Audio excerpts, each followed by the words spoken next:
दोस्तों आज हम भोजपुरी के 3 हीरो के बारे में बात कर रहे हैं जो कि भोजपुरी इंडस्ट्री में इनका डिमांड ज्यादा है। इन तीनों में खास बात यह है कि ये एक्टिंग में बहुत ज्यादा ध्यान देते हैं और इनकी एक्टिंग की पूरी दुनिया दीवानी है। बता दें कि वैसे तो भोजपुरी के सारे स्टार आज के समय में अच्छा खासा कमा लेते हैं, पर ये तीनों तो कमाई के सारे रिकॉर्ड तोड़ दिए हैं और अपने आप को रजिशों में नाम शामिल कर दिए हैं। वैसे बैंक बैलेंस में दिनों दिन इनकी तरक्की होते जा रही है। सबसे ऊपर इस लिस्ट में भोजपुरी के महान अभिनेता शामिल हैं अपने पावर स्टार पवन सिंह। आज भोजपुरी सिनेमा का सबसे मशहूर और सबसे अमीर एक्टर के लिस्ट में शामिल है और होंगे भी क्यों ना। अभी तक 450 करोड़ संपत्ति के मालिक बन चुके हैं। दोस्तों दूसरे नंबर पर बात करें तो इस लिस्ट में शामिल है खेसारी लाल यादव। खेसारी लाल यादव बहुत ही कम समय में बहुत बड़ा नाम कमा लिया, इसलिए खेसारी लाल के चाहने वाले उन्हें हिट मशीन और ट्रेंडिंग स्टार बुलाते हैं, क्योंकि खेसारी लाल के सभी गाने और फिल्म यूट्यूब पर ट्रेंड करते हैं। अगर बात करें इनकी संपत्ति के तो इनकी कुल संपत्ति लगभग 400 करोड़ के आसपास। दोस्तों तीसरे नंबर पर आते हैं प्रदीप पांडे चिंटू। उन्होंने अपना स्टारडम फिल्मों से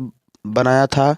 कई सुपरहिट फिल्म देने के बाद चिंटू पांडे की कुल संपत्ति 150 करोड़ के लगभग। तो दोस्तों वीडियो आपको अच्छा लगा हो तो वीडियो को लाइक जरूर करें और कमेंट में जरूर बताइएगा कि आपका फेवरेट स्टार कौन है। मिलते हैं अगले वीडियो में किसी और नए खबर के साथ। धन्यवाद।